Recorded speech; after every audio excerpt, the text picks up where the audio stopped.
hansı xidmət sahələriniz var? Sumqayıt şəhər Uşaq Xəstəxanası 110 mindən artıq Sumqayıt uşaq əhalisinə tibbi xidmət göstərir. Hansı xidmətlərə daha çox müraciət edirlər? Bütün xidmətlər indi hal-hazırda əlçatandır. Xidmət hazırda vəziyyət necədir? Bu yoluxucu xəstəliklərlə bağlı, Müraciətlər nisbətən azalıb. ixtisaslı kadrlarla bağlı hər hansı bir çatışmazlığınız varmı? Hər hansı bir kadr çatışmamazlığı olanda digər müəssisələrdə ixtisaslı həkim baxışını dəvət edirik.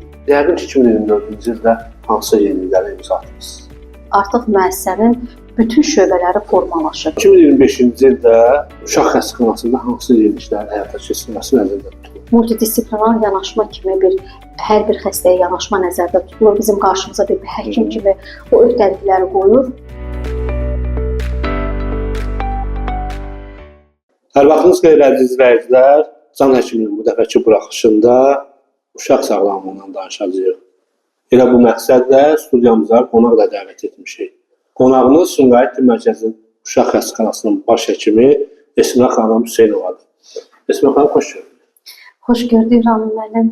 Əsmə xanım, Uşaq Xəstəxanası haqqında məlumat verərsiniz zəhmət olmasa. Nə vaxtdan fəaliyyət göstərir və hansı xidmət sahələriniz var? Sumqayıt şəhər Uşaq Xəstəxanası 110 mindən artıq Sumqayıt uşaq əhalisinə tibbi xidmət göstərir. Həm ambulator, həm stasionar tibbi xidmət. 150 çarpayıdan ibarət olan və tək Sumqayıt şəhəri üçün deyil, hətta şimal bölgələri regional xidmət göstərən bir müəssisədir. Uşaq Xəstəxanasının təcili və təxirə salınmaz tibbi yardım şöbəsi, 50 çarpayıdan ibarət olan pediatriya şöbəsi, bacarıqlı həkim komandasından ibarət olan reanimasiya şöbəsi, uşaq cərrahiyyə şöbəsi, uşaq travmatologiya şöbəsi, və eləcə də radiologiya bölümü, 50 çarpayıdan ibarət olan yoluxucu xəstəliklər şöbəsi və intensiv terapiya bloku, fizioterapiya şöbəsi, 3-cü səviyyə xidmət göstərən laboratoriya şöbəsi və eləcə də bütün Sumqayıt uşaq əhalisinin ambulator xidmətini təşkil edən poliklinika şöbəsi kimi fəaliyyət göstəririk.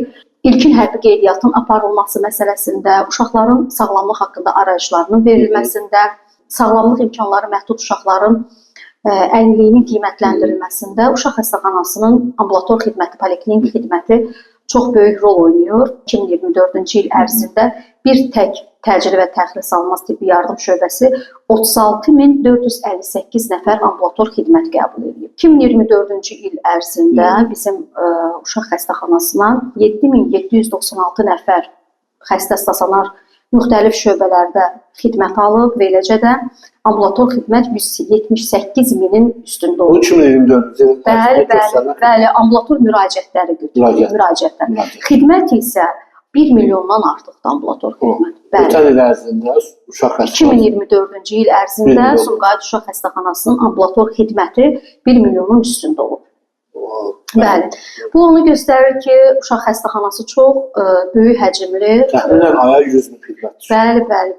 Regional olaraq nəinki Sumqayıt şəhərinə, Saraydan, Abşeron ərazisindən, beləcə də hətta Bakı şəhərindən belə və Azərbaycanın müxtəlif bölgələrindən, tək şimal bölgəsi deyil, müxtəlif bölgələrindən də ağır xəstələrin qospitalizasiyasını təşkil edir uşaq xəstəxanası. Ümumiyyətlə, icbari tibbi sığortanın tətbiqindən öncə səhv etmirəmsə, struktur tamam başqa idi. Bəli. Bu struktur dəyişikliyindən sonra xəstəxananın da yükü çoxalıb yəqin ki, həm orada bəzi mərkəzləşmə oldu, daha da idarəetmənin təkmilləşdirilməsinə bağlı proqramlar həyata keçirildi. Dar ixtisaslı həkimlər poliklinikalarda, ayrıca olaraq poliklinikalarda fəaliyyət göstərdi. İndi hamısı bir yerdə. Bəli, ambulator xidmət olaraq bütün indi dar ixtisas həkimləri poliklinika şöbəsində fəaliyyət göstərirlər. Bütün dar ixtisas həkimlərinin belə götürsək, cərrahi xidmətdir, travmatoloji xidmətdir, otolaryngoloji xidmətdir, allergoloji, endokrinoloji, kardioloji xidmət, oftalmoloji xidmət, yəni bütün həkim heyəti ilə bütün bu xidmətlər hamısı ambulator poliklinik, yəni ixtisaslı həkim baxışları hamısı Uşaq Xəstəxanasının poliklinika şöbəsindən müraciət edir. Evdə baxışlar nəzərdə tutulur ümumiyyətlə? Bəli, evdə baxışlar da nəzərdə tutulur. Yataq rejimində olan xəstələr olur ki, hansı ki, onların tibbi xidmətini təşkil eləmək üçün biz ixtisaslı həkimlərimizi evdə baxışa da göndəririk. İcbari dispanserizasiya işinin təşkilində də bizim poliklinik şöbənin dar ixtisas həkimləri əsas və önəmli rol oynayır deyərdik ki, yəni ailə həkimləri ilə birlikdə mütəşəkkil qrup uşaq əhalisi bağçalarda və müxtəlif məktəblərdə təhsil alırlar və onların İcbari dispanserizasiya işinin təşkilində Sumqayıt Tibb Mərkəzində 7 ailə sağlamlıq mərkəzi Bircə ilə fəaliyyət bərabər onların ailə həkimləri ilə bərabər uşaq xəstəxanasının da dar ixtisas həkimləri prosesdə yaxından iştirak edirlər. Ümumiyyətlə vətəndaşlarımızın ən çox müraciət etdiyi sahələr hansılardır? Hansı xidmətlərə daha çox müraciət edirlər uşaqlarına bağlı? İcbari tibbi sığortanın tətbiqindən sonra müəyyən mərkəzləşmələr oldu, hansı ki bütün xidmətlər indi hal-hazırda əl çatandır. Yəni istəyir stasionarda yatan xəstəniz olsun, istəyir ambulatora müraciət edən vətəndaşlar, xəstələr olsun, yəni bütün müayinələr, 3-cü səviyyə laboratoriya, instrumental müayinələr var ki, hansı ki elektrokardioqrafiyadır, EEG müayinəsidir, elektromioqrafik müayinədir, KT müayinəsidir, MRT müayinəsidir. Bunlar hamısı artıq icbari tibbi sığorta tərəfindən qarşılandığına görə bütün vətəndaşların müraciətləri də həm ambulator xidmətlər, bəli, onlar hamısı bahalı müayinələrdirlər. Stasionarda yatan xəstələri lazım olanda bütün müayinələr təşkil olunur. Məhz xidmətlərin üstünlüyünə nəzər salsaq, hansı xidmətlər daha çoxluq təşkil edir, şöbələr üzrə iş yükü həddindən artıq çoxdur. Müraciətlərin çox olması ilə bağlı. Son zamanlar yayılan xəstəliklər var ki, yəni ki, uşaqlar arasında daha çox yayılıb. Uşaq xəstəxanası tərkibində yoluxucu xəstəliklər şöbəsində fəaliyyət göstərir. Və hazırda vəziyyət necədir? Bu yoluxucu xəstəliklərlə bağlı, mövsümi xəstəliklərlə bağlı müraciət hansı səviyyədədir? Çoxdur müraciət. Müraciətlər nisbətən azalıb.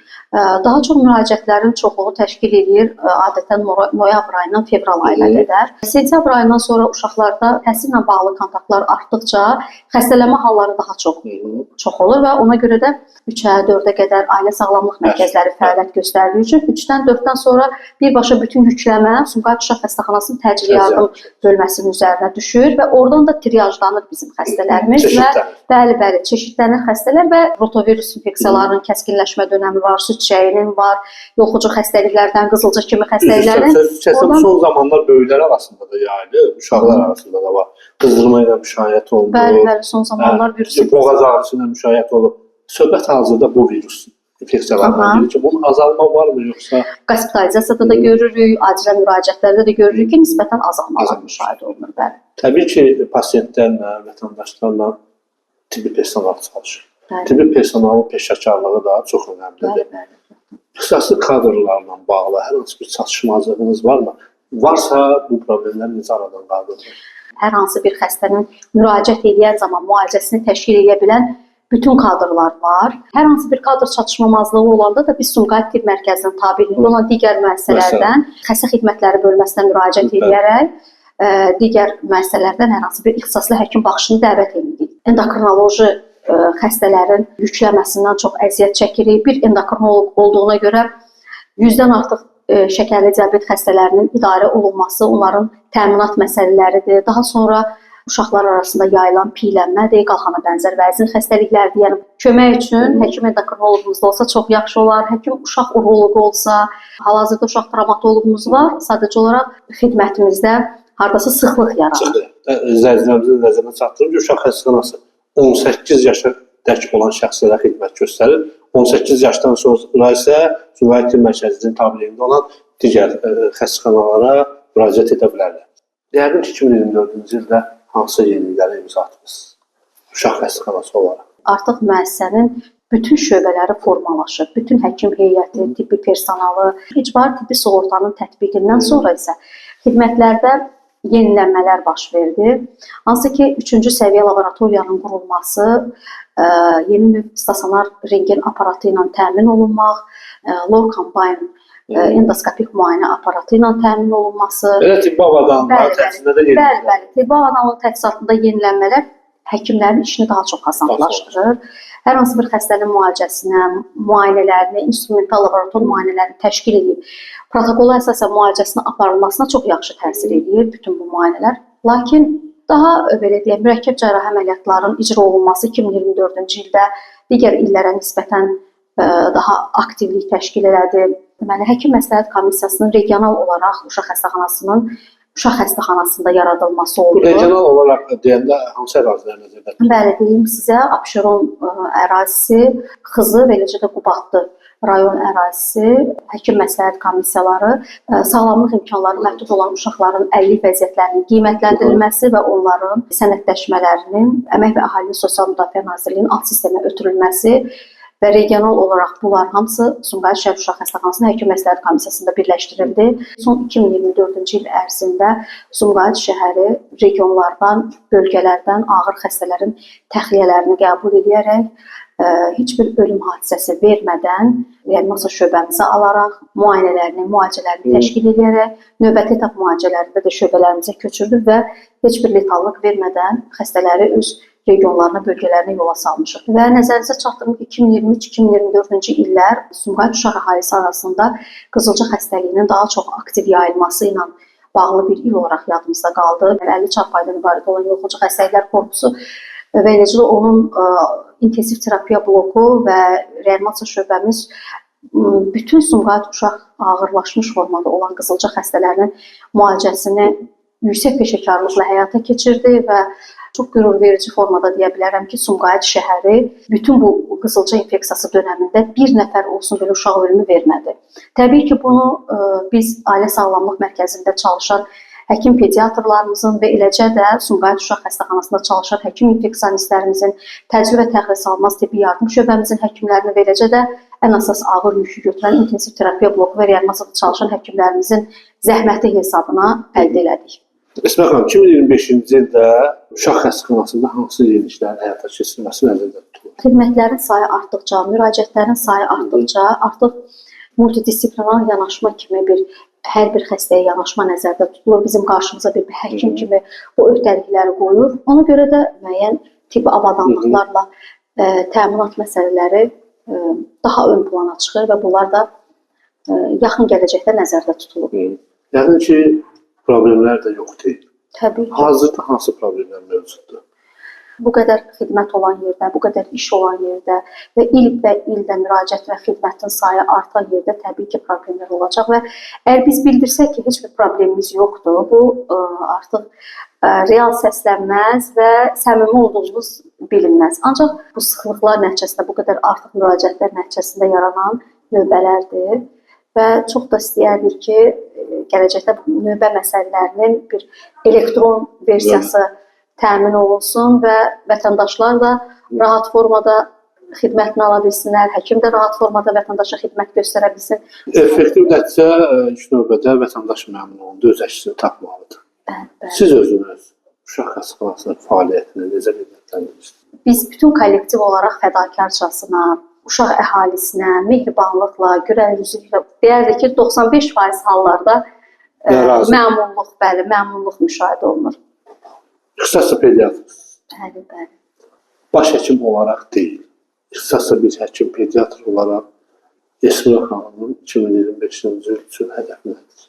Ağır xəstələrin konsultasiyalarıdır, konsultalarının təşkil olunmasıdır, ağır xəstələrin müayinə və müalicələrinin təşkil olunmasına mən pediatr olaraq birbaşa özüm şəxsən iştirak edirəm.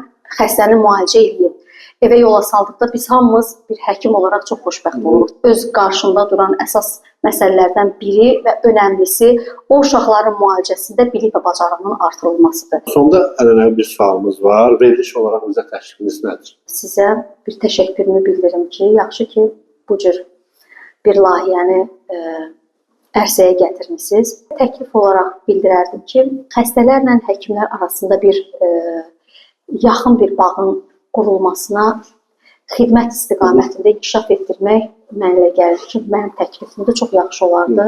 Təşəkkür edirəm, minnətdaram. Hörmətli izləyicilər, Can Həkimin bugünkü buraxılışında qonağımız uşaq xəstəxanasının baş həkimi Esmə xanım Hüseynova idi. Esmə xanımın təklifinə uyğun olaraq növbəti verilişlərimizdən artıq xəstəliklərin müalicəsi ilə bağlı ixtisaslı həkimləri verilişimizə dəvət edəcəyik. Siz də hansı bir xəstəliklə bağlı öz fikirlərinizi şərh bölməsində qeyd edə bilərsiniz. Sizin fikirlərinizə uyğun olaraq növbəti verilişimizdə həmin həkim qonağımız olacaq. Çalışın, sağlam olun.